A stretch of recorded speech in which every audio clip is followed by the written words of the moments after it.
Hello everyone, आज की video में हम लोग सॉल्व करने वाले हैं रीनीट 2026 के फिजिक्स के questions.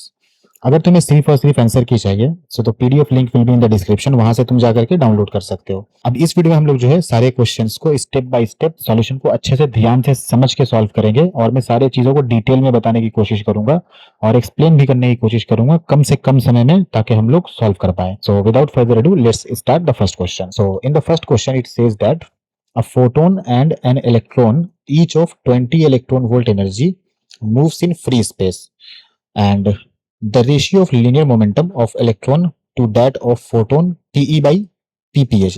Take speed of light equals to this charge and data हमें given है यहाँ पर। सबसे पहली बात हम ये करेंगे कि जो इलेक्ट्रॉन का जो हमारा मोमेंटम होगा that will be mv, because electron is particle and has mass। लेकिन फोटोन का जो मोमेंटम होगा वो हो जाएगा हमारे पास E equals to M C square से हम निकालेंगे। क्यों? क्योंकि हमारे फोटोन का जो है मास नहीं होता है, रेस्ट मास नहीं होता है, तो हम वहां से मोमेंटम एनर्जी से निकालेंगे। तो E इक्वल्स टू, अगर हमारे पास एम सी स्क्वायर है तो एक सी को हम नीचे ट्रांसफर कर देंगे तो E बाई सी हमें मिल जाएगा, तो एक एम सी हमें मिल जाएगा उसका momentum. So that's why E by C. अब हमें यह भी पता है कि जो मोमेंटम होता है that is equals to root over 2m E क्या हमारे पास एनर्जी ऑफ द पार्टिकल, यहाँ पे इलेक्ट्रॉन हमारा पार्टिकल है, तो हम कह सकते हैं कि 2me बाई ई। ये कैसा है? ये इसका है फोटोन का, और ये ऊपर है इलेक्ट्रॉन का मोमेंटम हमारे पास, और नीचे वाले सी को हम लोगों ने ऊपर भेज दिया। अब इस दोनों ई को अगर हम कैलकुलेशन करें सो 2m बाई रूट के अंदर ई आ जाएगा, दिस इज ई। अगर तुम्हें कोई सिंबल का वैल्यू सिंबल अगर दिखने में ना समझ में आए, बिकॉज मैंने ये क्वेश्चंस सारे क्वेश्चंस को एक्चुअली बहुत ही जल्दी जल्दी सॉल्व किया है, तो हो सकता है मेरा राइटिंग तुम्हें समझ ना आए, तो कोई बात नहीं, तुम बस मेरे वर्ड्स पर ध्यान देना, what I am trying to say, just listen to my voice, और वहां से तुम समझ सकते हो चीजों को। So let's get started. So 2m by E, और ये सी बाहर है हमारे पास, तो हम यहाँ पे वैल्यूज को पुट कर देते हैं। यहाँ पे हमारे पास 2 मास का वैल्यू हमें गिवन है, वो वैल्यू हम लोगों ने यहाँ पर पुट कर दिया, एंड सिमिलरली हमारे पास एनर्जी का भी वैल्यू गिवन है, बस ये 20 इलेक्ट्रॉन वोल्ट था हमारे पास एनर्जी, और इसको हम लोगों ने इलेक्ट्रॉन के चार्ज से मल्टीप्लाई किया है to convert it in joule. और बाकी बस कैलकुलेशन है, कैलकुलेशन तो करना ही पड़ेगा, उसके लिए तो कोई सॉल्यूशन है नहीं, उसके लिए बस अप्रोक्सीमेशन लगा सकते हो। So after calculation we will get 900 by 4, और वहां से हमें मिल जाएगा 225, which is option number 4। So that is the correct option. Now let's move to the next question. Okay, so ये क्वेश्चन मैं ये कहूंगा, थोड़ा सा ये क्वेश्चन जो है वो ट्विस्टेड था, ऐसा नहीं बोलूंगा कि क्वेश्चन जो है वो टफ था, बट ट्विस्टेड था। So I will say this question is medium level. जो क्वेश्चन नंबर 1 था दैट वाज वेरी इजी, वो तो बहुत ही आसान क्वेश्चन था, but this question is twisted और मीडियम लेवल क्वेश्चन है ये हमारे पास। Water flows in a streamline motion through a horizontal pipe of circular cross section. यहाँ पे सर्कुलर क्रॉस सेक्शन है, वाटर ऐसे फ्लो कर रहा है as shown in the figure. The pressure difference of water between P and Q is this much, pressure difference हमें given है। The area of cross section of P and Q are this much and this much respectively. Okay, the rate of flow of water through the pipe in centimetre cube पर second, cubic centimetre पर second. तो इसे देख के हमें mind में सबसे पहले आता है कि हम ये वाला फॉर्मूला अप्लाई कर दे, पॉइजली इक्वेशन जो होता है प्रेशर डिफरेंस और रेट ऑफ फ्लो का कनेक्ट जो करता है हमें, बट ये यूज नहीं करना है। That's why this question is twisted. यहाँ पे सब लोग यही फॉर्मूला अप्लाई करने की कोशिश करेंगे, because that is the formula made for this type of question, but ये right now you are not suppose to do that. So तुम्हें क्या करना होगा, तो मैंने बर्नौलीज अप्लाई करा, देखते हैं क्या होता है। सो बर्नौलीज का हमारे पास सिंस ये हाइट सेम है, सो पोटेंशियल एनर्जी का कोई डिफरेंस होगा नहीं, सो हमारा रो जी एच वाला पार्ट दोनों साइड से कैंसिल आउट हो जाएगा, तो वो मैंने लिखा ही नहीं। अच्छा, P1 plus half rho V1 square and P2 plus half rho V2 square. यहां से अगर P1 माइनस P2 करें और तो बाकी आ जाएगा half rho V2 square minus half rho V1 square. अच्छा, हाफ रो को यहाँ पे ऐसे रहने देते हैं। अब देखते हैं कि जो वॉल्यूम जो वेलोसिटी होता है वो क्या होता है। तो वेलोसिटी हो जाएगा हमारे पास total volume flow rate by area. एक बार सोच के देखो, वॉल्यूम में क्या होता है, ये वॉल्यूम फ्लो रेट है, तो ऊपर हमारे पास वॉल्यूम और डिवाइडेड बाई टाइम है।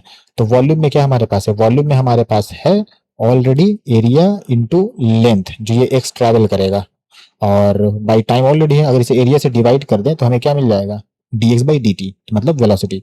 सो वेलोसिटी को हम लिख सकते हैं volume flow rate by area. यही इस क्वेश्चन का जो है मेन की कॉन्सेप्ट है। अगर तुम इसे समझ पा रहे हो ना, so that means you have already cracked this question.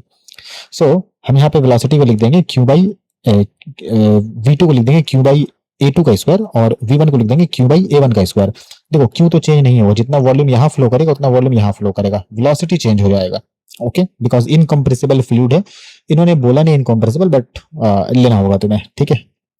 सो ये हम लोग यहाँ पर हाफ रो क्यू स्क्वायर, वैसे भी इनकम्प्रेसिबल का हम लोगों ने कुछ पढ़ा तो रखा नहीं है, तो इनको सॉरी कॉम्प्रेसिबल का तो हम लोगों ने कुछ पढ़ा नहीं है उतना इस टाइप के क्वेश्चंस फ्लो के लिए, तो इनकम्प्रेसिबल ही हमें अज्यूम करना है।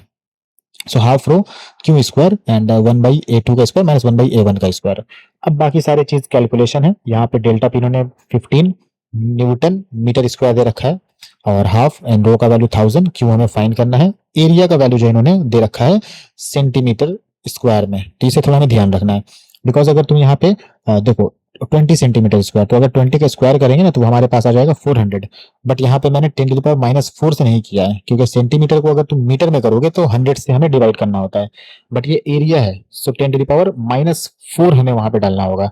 बट अगेन एरिया का भी स्क्वायर हो रखा है, तो 10⁻⁻8 हमें लगाना होगा, ठीक है। मतलब एरिया का भी स्क्वायर है, तो जो अगर मुझे 4 डालना होता था, मुझे नॉर्मली डिवाइड करना होता था 2 से, बट एरिया की वजह से मुझे 4 से करना होगा, बट यहाँ पर एरिया का भी स्क्वायर तो मुझे 8 से करना होगा, ठीक है। यूनिट कन्वर्जन तुम लोग को थोड़ा बहुत देखना होगा और आई होप तुम लोग मास्टर इस चीज में। सो जो क्यू का वैल्यू होगा यहाँ से कैलकुलेशन होगा, that will be 4 into 10⁻⁻4 metre cube पर सेकेंड, बट हमें बोल रहा है कि आंसर किसमें सेंटीमीटर क्यूब पर सेकेंड में। सो अगेन मीटर से सेंटीमीटर जाने के लिए हमें 100 से मल्टीप्लाई करना होगा, बट यहाँ पे क्यूब है, सो हम लोग 100 से मल्टीप्लाई करने के बाद, और यहाँ पे ये लेंथ है फर्स्ट ऑफ ऑल, तो इसको स्क्वायर करने की जरूरत नहीं है। सो 10 टू द पावर यहाँ पे 100 से मल्टीप्लाई करने के बाद हमें क्यूब करना होगा, तो 10 टू द पावर 6 से मल्टीप्लाई करना होगा। तो 6 में से 4 जीरो तो ये लेके चला जाएगा, बाकी का 2 जीरो बचेगा, so 400 will be the answer. So option number 1 will be correct answer. So let's move to the next question. Okay, this is very easy question, और बट इसे मैं मीडियम के कैटेगरी में रख रहा हूँ, बिकॉज ये सोचना, ये फॉर्मूला सबको पता होना इंपॉर्टेंट है। जिसे पता है उसके लिए बहुत आसान है, जिसे नहीं पता उसके लिए थोड़ा दिक्कत है। एनीवे चलो बात करते हैं क्या है। तो इसमें कह रहा है ना कि एक हमारे पास एक हॉरिजॉन्टल डिस्क है और ये डिस्क इस तरीके से रोटेट कर रहा है, ठीक है। अब हमें कह रहा है कि इस पॉइंट और इस पॉइंट की जो डिस्टेंस है वो हाफ है, मतलब ये डिस्टेंस मेरा अगर r है तो ये डिस्टेंस मेरा 2r है, ये इन लोगों ने कह रखा है ऐसे। अब हमें बोल रहा है कि angular momentum, I think angular ही बात कर रहा है, yes, angular momentum is L A and L B. तो इसके about angular momentum of the disc जो हो जाएगा वो हो जाएगा एल ए, और इसके अबाउट जो हो जाएगा एंगुलर मोमेंटम वो हो जाएगा एल बी, किसका, इस डिस्क के मोशन का। तो हमें पता है कि angular momentum about any point is angular momentum about the centre of mass and plus plus R times linear momentum about the centre of mass. मतलब अगर ये डिस्क अगर ऐसे v वेलोसिटी से यहां जाता तो हम एम वी लिखते, इसके बाद r से मल्टीप्लाई करते, r क्या है, इसका डिस्टेंस, जिस पॉइंट के अबाउट तुम्हें निकालना है वो डिस्टेंस है r, तो r इंटू पी नॉट होता। बट डिस्क का तो लीनियर वेलोसिटी है ही नहीं, दैट इज 0। सो इसके अबाउट एंगुलर मोमेंटम और इसके about angular momentum that will B same, और आंसर आ जाएगा हमारा 1/1 मतलब L not by L not which is 1। तो हमें एक इंटरेस्टिंग बात यह है कि हमें एल नॉट भी कैलकुलेट करने की जरूरत नहीं है, ठीक है, इस क्वेश्चन में। So that's why this question is very easy, but twisted है बिकॉज फॉर्मूला पता होना चाहिए तुम्हें, that's it. So option number D is the correct one, मतलब कि 1 आ रहा है तो D is the correct one, 4 is correct one. Now let's move to the next question. So हमें कह रहा है कि consider a long solenoid of length L and radius are if N is the number of turns per unit length and mu naught is the permeability of free space, the inductance of the solenoid is। Direct formula हमारे पास है inductance का, वो हम लोगों ने drive कर रखा है क्लास में, ठीक है, 10 बार कर रखा है, रिवीजन में तो 50 बार तुम लोगों ने देखा होगा। सो डायरेक्ट फॉर्मूला हमारे पास है mu naught N square pi R square L, 2 हमारा करेक्ट होगा यहाँ पर, ठीक है। चलो आते हैं आप क्वेश्चन नंबर 5 के ऊपर। तो इस क्वेश्चन में हमें कह रहा है, ये भी इजी क्वेश्चन है, the temperature of a metallic sphere of radius r is increased by a small amount delta t। तो टेम्परेचर इन्होंने कितना इंक्रीज किया, डेल्टा टी इंक्रीज किया। If the linear coefficient of thermal expansion of the metal is alpha, linear coefficient of expansion कितना है, alpha हमारे पास है। तो हमें पता है कि जो volumetric coefficient of expansion gamma होता है that is nothing but 3 alpha, ये हम लोगों को पता है, और सरफेस का कितना होता है beta, that is 2 alpha. Anyway हमें 3 अल्फा से मतलब है फिलहाल, तो हम फॉर्मूला अप्लाई करते हैं। हमें पूछ क्या रहा है पहले वो देख लेते हैं। The approximate increase in the volume of the sphere, approximate increase पूछ रहा है। तो हमें पता है कि इंक्रीज इन वॉल्यूम क्या होता है, गामा डेल्टा टी, और ओरिजिनल वॉल्यूम होता है हमारे पास। तो ओरिजिनल वॉल्यूम का वैल्यू हो गया 4/3 पाई आर क्यूब, गामा की जगह पे हम लोगों ने 3 अल्फा रख दिया और डेल्टा की डी की जगह पे डेल्टा टी। तो जस्ट डायरेक्ट फॉर्मूला पुटिंग है और हमारे पास 4 pi R cube alpha delta T, 4 pi R cube alpha delta T. बहुत आसान question, option number 4 is the correct one. Now let's move to the next question.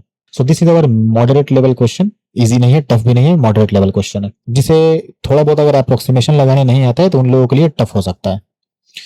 Consider two circuits A and B each having two resistor. अच्छा मैं समझा देता हूँ, question इतना lengthy है पढ़ते नहीं, मैं समझा देता हूँ। हमारे पास दो रजिस्टेंस है ऐसे ऐसे, और इन लोगों को एक बार सीरीज में कनेक्ट करा है, एक बार पैरेलल में कनेक्ट करा है। तो अब हमसे ये पूछ रहा है ना, जो करंट यहां से पास करेगा वो करंट का वैल्यू क्या होगा अगर ऐसे इन लोगों का रेजिस्टेंस अगर चेंज हो रहा है। हमें पता है कि जो रेजिस्टेंस होता है वो कितना होता है, वो होता है R naught 1 plus alpha T. तो इक्वेशन दोनों सेम है, बस प्लस एंड माइनस का डिफरेंस है। तो अगर हम फॉर्मूला अप्लाई करें सीरीज में, तो हमें पता है करंट होता है total potential by total resistance. तो सीरीज में रेजिस्टेंस क्या होते हैं, डायरेक्टली ऐड हो जाते हैं। तो R1 R2 की जगह पर एक बार माइनस वाला एक बार प्लस वाला। तो एक बार देखो, माइनस वाला पार्ट एंड प्लस वाला पार्ट तो दोनों कैंसिल आउट हो जाएगा, सिर्फ R नोट ऐड हो जाएगा। तो V बाई 2 R नोट, मतलब जितना फर्स्ट वाला रेजिस्टेंस घटा है उतना ही सेकेंड वाला रेजिस्टेंस बढ़ा है। ठीक है, आई होप समझ पा रहे हो। तो अगर सीरीज में तो कोई फर्क नहीं पड़ेगा, वो कॉम्पेंसेट होकर के इक्वल आ जाएगा और ये करंट जो होगा वो हमारा कांस्टेंट हो जाएगा। तो एक बात देखो, ऑप्शन हमारे पास यहाँ से एलिमिनेट कर लो। सो आई ए रिमेन्स कांस्टेंट, दोनों रिमेन्स कांस्टेंट, ये भी एक ऑप्शन मतलब ऑप्शन हो सकता है दोनों। और डिक्रीज तो नहीं होगा और इंक्रीज भी नहीं होगा, कांस्टेंट रहेगा ये। तो ये दोनों में से हमें सेलेक्ट करना है। अब एक बात देखो, अगर पैरेलल में कनेक्ट करें तो V by resistance in parallel combination. Parallel में क्या होता है, पैरेलल में होता है product by sum. Direct formula याद रखो, क्या होता है R1 R2 by R1 plus R2। ये होता है पैरेलल कॉम्बिनेशन का रेजिस्टेंस का रिजल्टेंट इक्विवेलेंट रेजिस्टेंस का फॉर्मूला। तो हम यहाँ पे V और ये सम को मैंने ऊपर भेज दिया, प्रोडक्ट को मैंने नीचे भेज दिया। तो सम करने के बाद तो 2 R नॉट ही आएगा। तो 2 R नॉट हम लोगों ने लिख लिया। प्रोडक्ट में क्या हो जाएगा, प्रोडक्ट में एक बात देखो, A प्लस बी है और A माइनस बी है, तो ये आ जाएगा A square minus B square. ठीक है, कैसे पता मुझे, यहाँ देखो ये हमारे पास है आर नॉट का स्क्वायर और sorry R naught minus R naught alpha T. Okay anyway, यहाँ पे आर नॉट एक आएगा, वो मैंने नहीं लिखा, इससे आंसर में कोई फर्क भी नहीं पड़ा, बट मिस्टेक है। सो अगर कुछ मिस्टेक होगा तो वो बताते भी चलूंगा। सो यहाँ पर एक आर नॉट का स्क्वायर भी आएगा, जो हम लोग कॉमन लेके निकाल सकते हैं। एनीवे हमारा तो बस इंक्रीज और डिक्रीज पूछा है। तो एक बात देखो, ये कांस्टेंट ये कांस्टेंट ये कांस्टेंट, यहाँ भी एक कुछ आता है तो वो भी कांस्टेंट। अब एक चीज देखो, अगर मैं टेम्परेचर को इंक्रीज करूं, ठीक है, टेम्परेचर को अगर मैं इंक्रीज करूं तो क्या होगा, तो ये वाला वैल्यू मेरा इंक्रीज होगा, बट ये वाला वैल्यू मेरा डिक्रीज होगा। ठीक है, ये टोटल वैल्यू मेरा क्या हो जाएगा, डिक्रीज हो जाएगा। टोटल वैल्यू डिक्रीज होगा। अब अगर डिनोमिनेटर में अगर कोई वैल्यू मेरा डिक्रीज हो रहा है तो टोटल कंबाइंड वैल्यू जो होगा वो इंक्रीज होगा, तो हमारा करंट इंक्रीज हो जाएगा। ठीक है, अगर नहीं समझ आया तो वीडियो को पीछे करके फिर से देखो जो मैंने बोला। तो आई बी विल इंक्रीज, और वैसे भी डिक्रीज और इंक्रीज दोनों में एक सिलेक्ट करना है, तो अगर नहीं समझ आया तो भी हमारा आंसर आ जाएगा, बट समझ के चलना है क्योंकि ऑप्शन में अगर दे दिया तो क्या करेंगे। ठीक है, तो अब चलते हैं नेक्स्ट क्वेश्चन के ऊपर। Okay, now question number 7, a beam of light falls on a metal surface such that photoelectrons are generated. If power of the light source starts to decreases linearly with time t, okay, then the variation of the photo current I and magnitude of the stopping potential V। ठीक है, हमें दो अलग अलग चीज बताने हैं यहाँ पर। फोटो करंट बताना है, फोटो करंट किस पे डिपेंड करेगा, नंबर ऑफ फोटो इलेक्ट्रॉन्स के ऊपर, क्योंकि वो चार्ज फ्लो बताता है हमें, नंबर ऑफ फोटो इलेक्ट्रॉन्स। और स्टॉपिंग पोटेंशियल हमें बताता है कि इस इलेक्ट्रॉन को रोकने के लिए कितना पोटेंशियल अप्लाई करना होगा। ठीक है, दोनों अलग अलग है। पहले हम लोग बात कर लेते हैं फोटो करंट के बारे में। तो हमें ये पता है कि जो पावर या इंटेंसिटी होता है that is directly proportional to the photo electron. Photo electron हम लोग जितना ज्यादा निकलेगा उतना ज्यादा फोटो करंट होगा, तो फोटो करंट के भी डायरेक्टली प्रोपोर्शनल हो गया। और पर सेकंड का बात कर रहा है ऑफकोर्स, तो charge by second is current, तो फोटो करंट हम कह देंगे। अच्छा, तो ये डायरेक्टली प्रोपोर्शनल है, तो मतलब ये जैसे जैसे इंक्रीज करेगा वैसे वैसे वो भी इंक्रीज करेगा। बट हमारे क्वेश्चन में क्या कर रहा है ना, if the power of the light source starts to decrease, ये डिक्रीज कर रहा है हमारा पावर। तो अगर पावर हमारा डिक्रीज करेगा सो हमारा फोटो करंट भी डिक्रीज करेगा। तो एक तो बात पक्की है कि ये हमारा करंट डिक्रीज करेगा ओवर द टाइम। तो इन दोनों में से एक ऑप्शन इज करेक्ट, दूसरा क्या है वो देखते हैं। अब हमें कह रहा है ना कि स्टॉपिंग पोटेंशियल के बारे में बता दो, तो एक बात देखते हैं कि हमारे पास पता है H mu equals to W plus E V. E V क्या है? वो काइनेटिक एनर्जी को हम लोग स्टॉपिंग पोटेंशियल से जो हम लोग रोकते हैं इलेक्ट्रॉन को, वी हमारा स्टॉपिंग पोटेंशियल है, ये हमारा इलेक्ट्रॉनिक चार्ज है। सो हम यहाँ पे लिख सकते हैं E V equals to H mu minus W, बस वी को ट्रांसफर किया। अब इस वी को देखो, क्या इस वी पर कोई भी इफेक्ट पड़ रहा है इंटेंसिटी या पावर का? नहीं पड़ रहा है, ठीक है, नहीं पड़ रहा है। फ्रीक्वेंसी मैटर करता है, फ्रीक्वेंसी कितना होगा वो मैटर करता है, वेवलेंथ मैटर करेगा एच सी बाई लैम्डा करके, बट हमारा पावर या इंटेंसिटी पे कोई फर्क नहीं पड़ने वाला है। So that's why stopping potential has no effect. So option number 2 will be the correct one, ठीक है, तो ये हमारा करेक्ट हो जाएगा। चलो नेक्स्ट क्वेश्चन पे चलते हैं। ये भी हमारा इजी क्वेश्चन है। An ideal Zener diode with breakdown voltage of -3 volt is reversed biased with a negative input Vi minus 5 volt, ठीक है। The magnitude of voltage difference between point B and A, ये 5 volt क्या होगा इन दोनों में divide हो जाएगा। Reverse bias में है यस, तो ये 3 वोल्ट ये कंज्यूम करेगा और बाकी का जो बचा हुआ होगा 2 वोल्ट वो ये कंज्यूम करेगा। चाहो तो इसे इस फॉर्मूला से भी देख सकते हो, but I think very common sense वाला क्वेश्चन है तो फॉर्मूला की जरूरत नहीं है। So input voltage will be voltage across diode, voltage across resistor, और मैग्नीट्यूड हमें लेना है ऑफ कोर्स, तो -5 एंड -3 प्लस वी आर, तो वी आर का वैल्यू 2 वोल्ट आ गया, which is option number 3। This is our correct answer. Let's move to the next question. अच्छा, ये हमारा एक मीडियम लेवल क्वेश्चन है। Question number 9 is our medium level question. In the measurement of viscosity of liquids using terminal velocity, experiment spherical balls of same radius but having different densities are used। हम लोगों ने different अलग अलग density use किया। ये हमारे पास surface liquid है हमारे पास एक, यहाँ से हम लोगों ने बॉल को ड्रॉप किया, अलग अलग मैंने इसका डेंसिटी अलग अलग है और लिक्विड सेम है, ये याद रखना है क्योंकि क्वेश्चन उसी हिसाब से ट्रीट करेंगे हम लोग।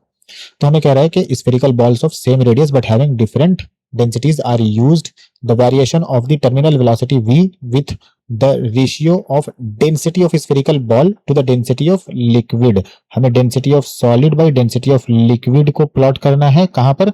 x एक्सिस में प्लॉट करना है, और टर्मिनल वेलोसिटी को y एक्सिस में प्लॉट करना है, ये याद रखना है। x एक्सिस में हमें क्या प्लॉट करना है?